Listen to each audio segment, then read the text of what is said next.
আজ বন্ধুরা আমি আপনাদের সঙ্গে শেয়ার করব আমার ঠাম্মার হাতের বিখ্যাত সেই নিরামিষ পেঁপে ঘন্ট, যেটা কিনা আমার মা আমার ঠাম্মার কাছ থেকে শিখেছিলেন।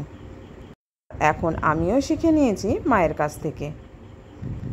আর আজকের রেসিপি হলো বন্ধুরা মুগ ডাল দিয়ে পেঁপে ঘন্ট। এখানে আমি পেঁপেটাকে বেশ মোটা করে খোসা ফেলে দিয়ে ছাড়িয়ে নিয়েছি। পেঁপের গায়ে যেন সবুজ অংশটা না থাকে। আর এখন পেঁপের ভিতরে একটা চামচ দিয়ে এইভাবে আমি পরিষ্কার করে নিয়েছি দানাগুলোকে। তবে এতে খুব বেশি দানা ছিল না। পেঁপেটার কিন্তু একটু রং এসে গেছে। এখানে আমি মাঝারি সাইজের দুটো পেঁপেকে ভালো করে খোসা ছাড়িয়ে ধুয়ে নিয়েছি। তারপরে গ্রেটার দিয়ে গ্রেট করে নিয়েছি। আর গ্রেটারে বড় ছিদ্রটা দিয়ে এটাকে গ্রেট করেছি। তো বন্ধুরা, আমি সোমা হ্যাপি ফ্যামিলির পক্ষ থেকে আপনাদের সকলকে স্বাগত। চলে এসেছি আজকে আমি দারুণ একটা রেসিপি নিয়ে। আজ আমি আপনাদের সঙ্গে শেয়ার করব নিরামিষ পেঁপে ঘন্ট রেসিপি। আর বন্ধুরা, ভিডিওটাকে স্কিপ না করে একটা লাইক দিয়ে পুরোটা দেখার অনুরোধ রইল।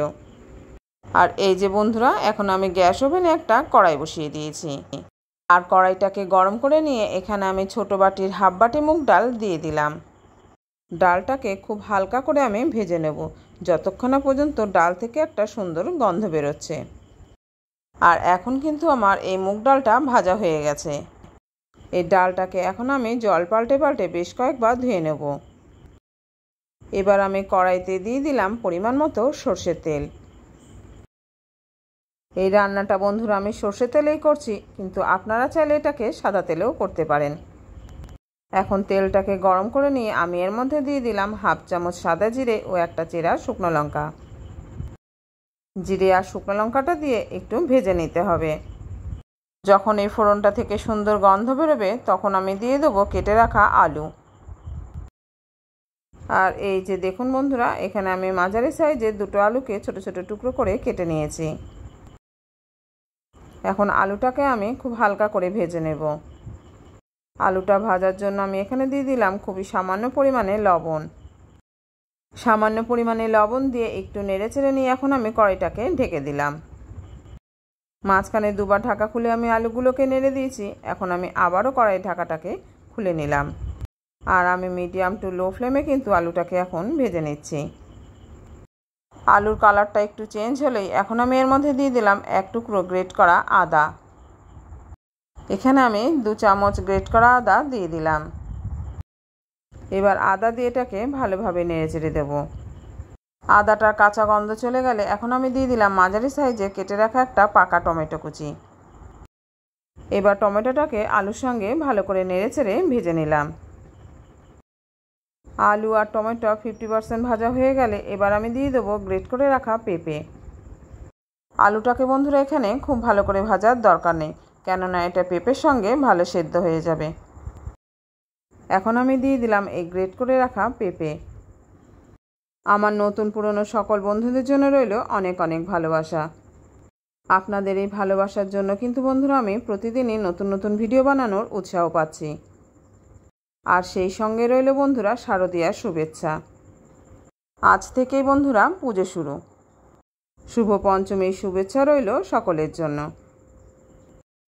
এই যে বন্ধুরা, পেঁপেটাকে দেওয়া হয়ে গেছে। এখন আমি এটাকে ভালো করে নেড়েচেড়ে মিশিয়ে নেব।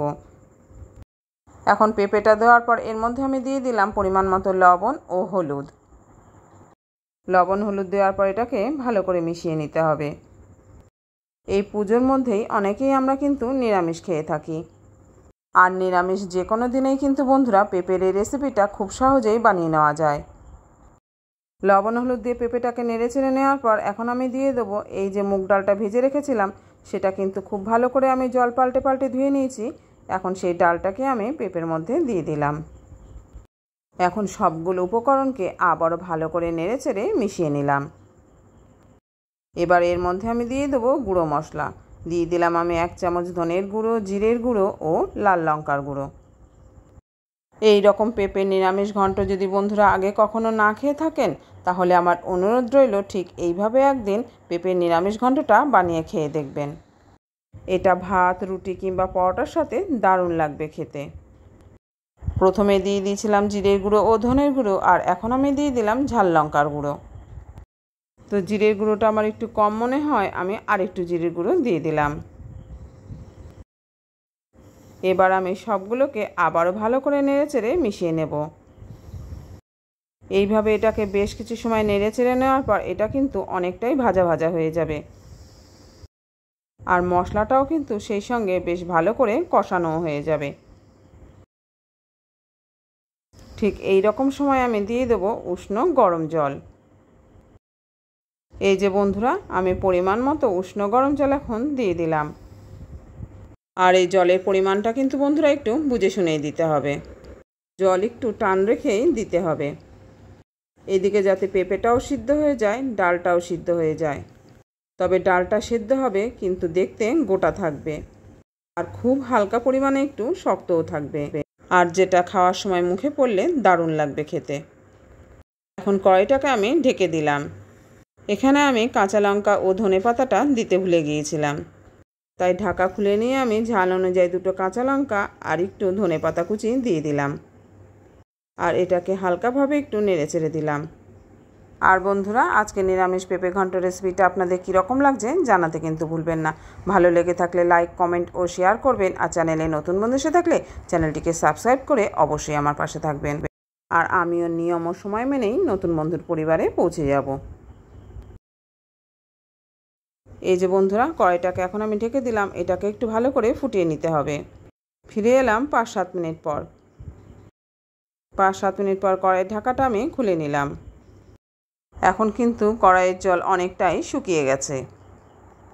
পেঁপে আর ডালটাও খুব ভালোভাবে সেদ্ধ হয়ে গেছে।